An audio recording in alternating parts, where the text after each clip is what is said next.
بلغنا رسوله النبي الأمين المتين المبين المختار الكريم ونحن على ذلك لمن الشاهدين والشاكرين والحمد لله رب العالمين. إن الله وملائكته يصلون على النبي يا أيها الذين آمنوا صلوا عليه وسلموا تسليما. اللهم صل على سيدنا وعلى آل سيدنا ونبينا مولانا محمد معظم الجود والكرم وآله الكرام وبره الكريم وبارك وسلم.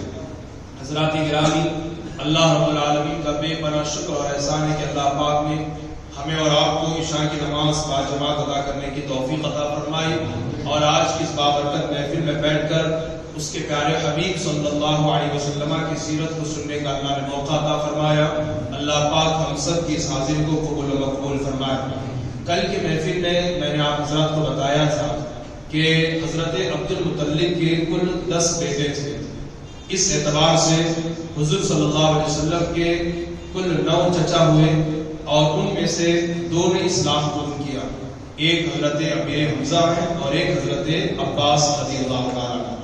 اور حضرت امیر حمزہ کے قبول اسلام کا واقعہ کیا ہے وہ بھی میں نے آپ کے سماعتوں کے حوالے کیا تھا کہ ابو جہل نے آپ کو زخمی کیا تھا تو پھر آپ نے ابو جہل سے اس کا بدلہ لے لیا، یعنی حضرت امیر حمزہ نے، اور پھر حضور سے آ کر کے کہا اے بھتیجے محمد خوش ہو جاؤ، میں نے ابو جہل سے تمہارا بدلہ لے لیا ہے. اللہ کے رسول نے فرمایا اے چچا، ان باتوں سے مجھے قطعاً کوئی خوشی نہیں ہوتی ہے، بلکہ مجھے خوشی تو اس وقت ہوتی ہے کہ جب آپ اسلام قبول کر لیں. تو فوراً کلمہ پڑھ کر کے وہ مسلمان ہو گئے. اور یہ بھی میں نے آپ کو بتایا تھا کہ حضور صلی اللہ علیہ وسلم کی جب عمر 25 سال کی ہوئی تب آپ نے نکاح کیا ام المومنین حضرت خدیجہ الکبریٰ رضی اللہ تعالی عنہا سے. ٹھیک ہے، عمر گزرتی رہی. جب حضور کی عمر شریف 35 سال کی ہوئی، اس کا توجہ سے سنیں، حضور کی عمر شریف جب 35 سال کی ہوئی، 35 سال کی ہوئی، تو خانہ کعبہ کی تعمیر میں آپ شریک ہوئے. جو اللہ کا مقدس ترین جو گھر ہے نا خانہ کعبہ، جس کا طواف ہم کرتے ہیں، اس کی تعمیر میں آپ شریک ہوئے. خانہ کعبہ کی تعمیر کب کن لوگوں نے کیا ہے، کتنی مرتبہ اس کی تعمیر ہوئی ہے؟ تو حضرت علامہ جلال الدین سیوطی رحمۃ اللہ تعالی علیہ فرماتے ہیں کہ کل 10 مرتبہ. کتنی مرتبہ؟ 10 مرتبہ اللہ کے گھر خانہ کعبہ کی تعمیر ہوئی ہے. سب سے پہلے فرشتوں نے اس کی تعمیر کی ہے، پھر حضرت آدم نے اس کی تعمیر کی ہے، پھر آپ کے اولاد نے اس کی تعمیر کی ہے، پھر حضرت ابراہیم اور حضرت اسماعیل نے مل کر کے اس کی تعمیر کی ہے، اور پھر حضور صلی اللہ علیہ وسلم، پھر حضور کے بعد 2 مرتبہ اس کی تعمیر ہوئی ہے. یہ علامہ جلال الدین سیوطی کی تحقیق ہے. تو جو تعمیر حضرت ابراہیم اور اسماعیل نے مل کر کے کی تھی نا، اس کے بعد حضور کے زمانے میں ایک بڑا سیلاب آیا، اور سیلاب اتنا خطرناک تھا کہ اس سیلاب کی وجہ سے یہ عمارت خانہ کعبہ کی پھٹ گئی. تو قریش نے اس کی تعمیر نیو کا ارادہ کیا، یعنی اب دوبارہ تعمیر کرنے کا قریش نے ارادہ کیا. اس تعمیر میں کام میں اللہ کے رسول صلی اللہ علیہ وسلم بھی شریک تھے، اور پہاڑوں سے جا کر کے پتھر اٹھا کر کے لا کر کے رکھا کرتے تھے. سنیے، اللہ کے گھر کو تعمیر کرنا کتنا بڑا ثواب کا کام ہے کہ خود امام الانبیاء صلی اللہ علیہ وسلم پہاڑ سے پتھر اٹھا کر کے لایا کرتے تھے. ٹھیک ہے، تو ہمیں اور آپ کو بھی چاہیے کہ آج ہمارے دور میں بھی کوئی مسجد کی تعمیر ہو، مسجد کا کام ہو، مسجد کی صفائی ہو، تو اس میں بڑھ چڑھ کر کے ہم حصہ لینے کی کوشش کریں. ہمارا وجدان کہتا ہے کہ جو اللہ کے گھر کو صاف کرے گا انشاءاللہ اللہ اس کے دل کو گناہوں کی گندگی سے صاف کر دے گا. ٹھیک ہے، تو صاف کرنا چاہیے. تو حضور صلی اللہ علیہ وسلم اس میں حصہ لیا. وہ خانہ کعبہ بن گیا. جب اس کی تعمیر جو نا، اس کی دیواریں اتنی لمبی ہو گئی جتنی اونچائی پر ابھی حجر اسود ہے.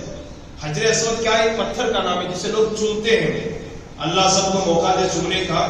حکم یہ ہے کہ اگر آسانی سے آپ اسے چھو سکتے ہیں تو چھو کر کے بوسہ دینا چاہیے، اور اگر نہیں ہے، بھیڑ زیادہ ہے، نہیں چھو سکتے ہیں، تو دور سے لکڑی کو ٹچ کر کے لکڑی کو چومنا چاہیے. اگر وہ بھی نہیں ہو سکتا ہے تو فرمائے گا کہ دور سے یوں اشارہ کر کے اپنے ہاتھ کو چوم لے، اللہ حجر اسود کو چومنے کا ثواب عطا فرمائے گا. ٹھیک ہے، یہ وہ پتھر ہے. عمر بن خطاب کہتے ہیں کہ اے حجر اسود، تو یہ کالا کالا پتھر ہے، نہ تو نفع دے سکتا ہے نہ نقصان دے سکتا ہے. میں تجھے چومتا اس لیے ہوں کہ تجھے میرے مصطفیٰ نے چوما ہے.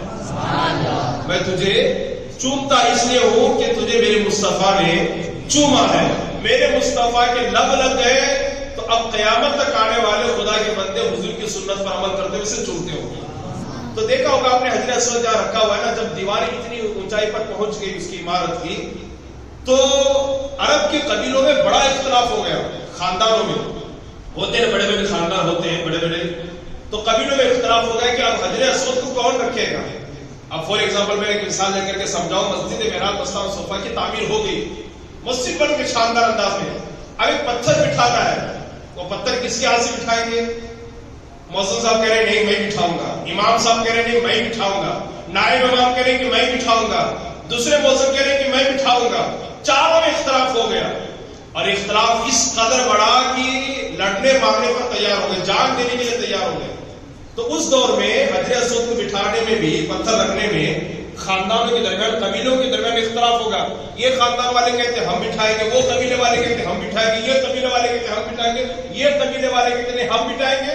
اتنا اختلاف بڑھ گیا کہ جان دینے کی قسمیں کھانے لگے، جان دے دیں گے پر پتھر بٹھانے نہیں دیں گے، یہاں اختلاف ہوگا۔ اور کتنے دن تک چلا ہے؟ 4 دن تک۔ 5ویں دن کیا ہوا کہ ابو امیہ بن مغیرہ قریش کا سب سے بڑا عمر رسیدہ شخص تھا، یعنی بہت بڑا عمر رسیدہ تھا، جس کی عمر زیادہ تھی، وہ سارے لوگوں کو جمع کیا، یہ مسئلہ اس طرح حل نہیں ہوگا، ایک کام کرتے ہیں، کل صبح جو مسجد میں پہلے آئے گا اس کی بات مانی جائے گی، وہ جو فیصلہ کر دے اس کی بات مانی جائے گی، ٹھیک ہے۔ 4تھے دن رات میں سب لوگ مشورہ کر کے چلے گئے، اور اس بوڑھے آدمی نے کیا کہا؟ جو کل صبح میں مسجد میں سب سے پہلے داخل ہوگا وہی فیصلہ کرے گا کہ کون بٹھائے گا کون نہیں بٹھائے گا۔ خدا کی قدرت کا کرشمہ دیکھیں کہ صبح آنے والے کوئی اور نہیں تھے، جناب محمد رسول اللہ، حضور سب سے پہلے مسجد میں آئے، اور جب حضور کو سب لوگوں نے دیکھا تو خوشی سے چلا اٹھے، ارے یہ تو امین ہیں، یہ تو بڑے وفادار اور سچے ہیں، یہ صحیح فیصلہ کریں گے۔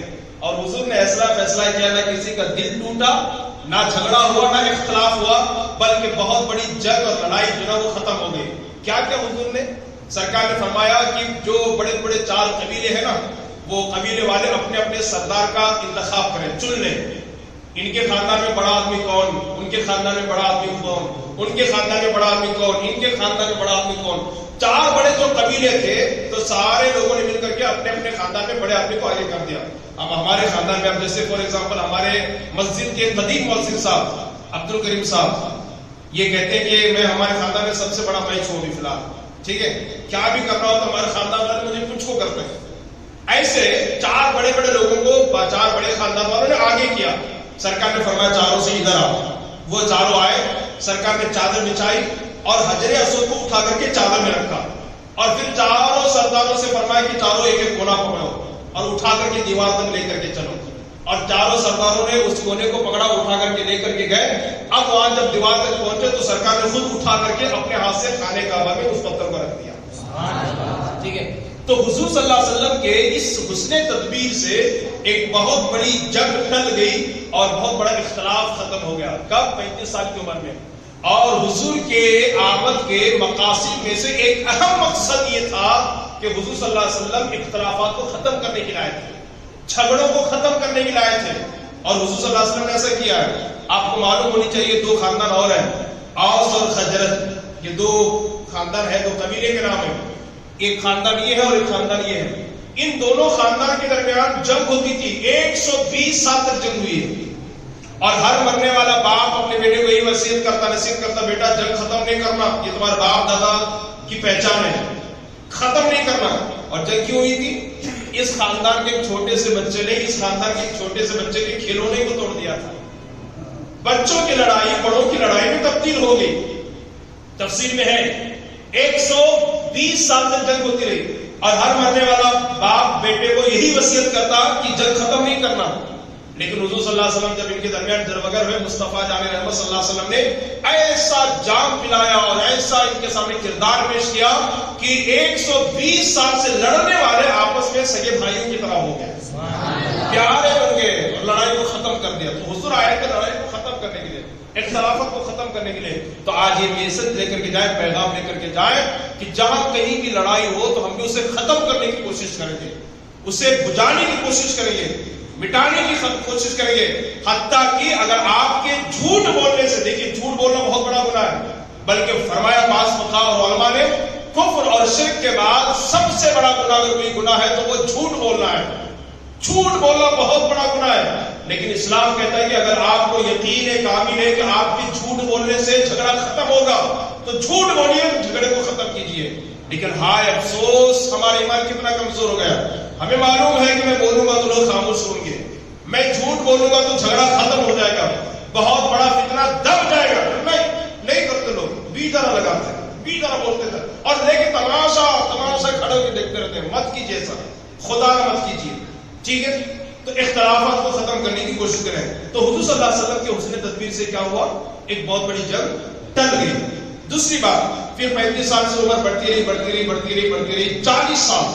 جب حضور کی عمر شریف 40 سال کی ہو گئی, کتنے سال کی, 40 سال کی, تو 40 سال کے بعد اللہ کے رسول صلی اللہ علیہ وسلم نے سارے مکہ والوں کو جمع کر کے اپنے نبی ہونے کا اعلان فرمایا. کیا فرمایا, نبی ہونے کا اعلان فرمایا. یا کچھ لوگ دھوکہ دیتے ہیں, کیا کہیں گے, حضور صلی اللہ علیہ وسلم کو اللہ نے 40 سال کے بعد نبوت عطا فرمائی, یعنی نبی بنایا. غور کیجئے میرے جملوں پر, نبی ہونا اور نبی ہونے کا اعلان کرنا بڑا فرق ہے ان دونوں میں. سرکار کو 40 سال کے بعد نبوت نہیں ملی بلکہ نبی ہونے کا اعلان کیا انہوں نے, اس لیے کہ ہمارے نبی اس وقت بھی نبی تھے جب ابھی آدم پیدا بھی نہیں ہوئے تھے. آقا خود کہتے ہیں کنت نبیّا وآدم بین الماء والطین, ابھی آدم آگ اور مٹی کے درمیان تھے, پانی اور مٹی کے درمیان تھے, وہ اس وقت بھی نبی تھا, اس وقت بھی نبی تھا. لیکن کچھ لوگ کیا گمراہ کرتے ہیں, نبی کو 40 سال کے بعد نبوت ملی ہے. ایسا نہیں ہے. حالانکہ قرآن میں حضرت عیسیٰ کا ذکر ہے. دیکھیے عیسیٰ پیغمبر کون ہے, حضرت مریم کے بیٹے ہیں, بن باپ کے اللہ نے ان کو پیدا فرمایا. اب جب بن باپ کے حضرت عیسیٰ پیدا ہوئے تو مریم رضی اللہ تعالیٰ عنہ گھبرانے لگی, ڈر محسوس کرنے لگی, اب کیا ہوگا, تھر تھر کانپنے لگی. اللہ نے فرمایا نا گھبرانے کی ضرورت نہیں ہے, بس اگر تم سے کوئی پوچھے نا فاشارت الیہ, اس بچے کی طرف اشارہ کرو. ابھی عیسیٰ پیدا ہوئے, لوگوں نے پوچھا مریم تمہارا نکاح نہیں ہوا, شادی نہیں ہوئی, شوہر نہیں ہے, بن شوہر کے بن باپ کے, یہ بچہ کہاں سے آیا؟ تو حضرت مریم نے کہا اسی سے پوچھو نہیں کہاں سے آیا. تو جب انہوں نے کہا, قرآن کہتا ہے قالوا کیف نکلم من کان فی المہد صبیا, اے مریم چھوٹا سا بچہ کلام کیسے کرے گا, بات کیسے کرے گا, ہمارے سوالوں کا جواب کیسے دے گا. لیکن اسی قرآن میں ہے, اللہ کی کتاب ہے کہ حضرت عیسیٰ بول پڑے, او میری ماں پر اعتراض کرنے والوں سنو, انی عبداللہ آتانی الکتاب وجعلنی نبیّا, اللہ کا میں بندہ ہوں, اللہ نے مجھے کتاب عطا فرمائی ہے اور اللہ نے مجھے نبی بنا کر کے بھیجا ہے. عیسیٰ پیغمبر کون ہے, ان کو نبوت اور رسالت عزت سب میرے نبی کے صدقے میں ملی ہے. تو جب عیسیٰ پیغمبر نبی ہو کر کے دنیا میں آ سکتے ہیں تو کیا ہمارے نبی کو 40 سال کے بعد نبوت ملے گی؟ تو 40 سال کے بعد اللہ کے رسول نے کیا کیا, نبی ہونے کا اعلان کیا. اور جب نبی ہونے کا اعلان کیا تو اللہ پاک نے ان پر آیتیں نازل فرمائی. ٹھیک ہے, سورہ اقرا کی آیتیں ہیں اور اسی طرح یا مدثر, سورہ مدثر کی آیتیں ہیں, اللہ نازل فرمائی. کچھ آیتیں نازل ہونے کے بعد اللہ تبارک و تعالیٰ نے انہیں تبلیغ کا حکم عطا فرمایا.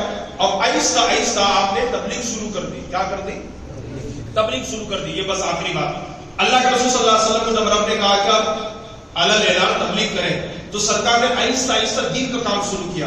سب سے پہلے دین کا کام آپ نے کس تک پہنچایا, جو بہت قریب تھے اور جن پر آپ کو بہت اعتماد اور بھروسہ تھا کہ یہ لوگ منع نہیں کریں گے, ان تک آپ نے دین کو پہنچایا, ان تک آپ نے دین کو پہنچایا.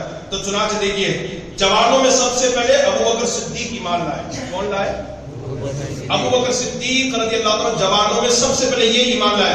ان پر حضرت مختار کائنات کو بھروسہ بھی تھا, اعتماد بھی تھا اور بہت قریب بھی تھے. تو ان کو اسلام پیش کر وہ اسلام لے آئے. اور حضرت ابو بکر صدیق کے ساتھ محتاج تعارف نہیں ہے. بچوں میں آپ کے چچا زاد بھائی علی رضی اللہ تعالیٰ عنہ. علی کون ہے, حضور کے چچا کے بیٹے. حضرت علی کے والد کا نام کیا ہے, ابو طالب. ابو طالب حضور کے چچا نا, تو ان کے بیٹے ہوئے تو چچا زاد بھائی ہوئے کہ نہیں. تو بچوں میں یہ ایمان لائے. اور کیا سچویشن تھی معلوم ہے, یہ جب بچے تھے نا ٹانگیں بہت چھوٹی چھوٹی تھی, ان کی ٹانگیں بہت چھوٹی چھوٹی تھی. سارے لوگوں کو سرکار نے جمع کر کے فرمایا کون ہے جو میرا ساتھ دے گا اسلام قبول کر کے. سارے مکہ والے پلٹے. حضرت علی چھوٹے تھے، ٹانگیں بہت چھوٹی چھوٹی تھی. انہوں نے کہا ہے محمد صلی اللہ علیہ وسلم میں آپ کا ساتھ دوں گا. مکہ والے ہنسنے لگے ٹھٹھا مار کر کے، یہ بچہ محمد کا ساتھ دے گا، ہنس کے چلے گئے. لیکن سرکار نے ٹھکرایا نہیں، انہیں نہیں ٹھکرایا، منع نہیں کیا. سرکار نے اس علی کی پرورش کی. پھر وہ دن بھی آیا کہ حضرت علی شیر خدا بن کر کے چمکے. وہ دن بھی آیا کہ خیبر کا جو دروازہ بڑے بڑے 40 پہلوان اٹھا نہیں سکتے تھے، علی نے ایک ہاتھ سے اٹھا کر کے پھینکا. وہ علی شیر خدا. ٹھیک ہے، اس لیے آج ہم بھی اپنے محفل میں جب لوگ کم دیکھتے ہیں نا کہ مسجد نہیں بھری ہے، جمعہ میں لوگ ڈھیر سارے ہیں، تو افسردہ نہیں ہوتے، ہمیں غم نہیں ہوتا ہے. 4 ہی لوگ بیٹھے، اگر ان 4 میں ایک بھی سدھر گیا تو اپنا بیڑا پار ہے، اپنا بیڑا. دیکھیے اگر 1000 کا مجمع ہوتا تو میری تقریر اتنی جوشیلی ہوتی ہے، اور 10 15 20 25 30 لوگ ہیں تو تقریر ایسی ہوتی ہے. ٹھیک ہے، تو ہمارا فوکس اس پہ ہونی چاہیے. 2 لوگ آئے 4 لوگ آئے، ہم پیغام پہنچائیں. تو یہ حضرت علی بچوں میں سب سے پہلے یہ ایمان لائے. غلاموں میں آپ کے لے پالک زید بن حارثہ رضی اللہ تعالیٰ عنہ یہ ایمان لائے. غلاموں میں یہ حضور کے خاص غلام تھے. ان کا بھی بڑا زبردست واقعہ ہے.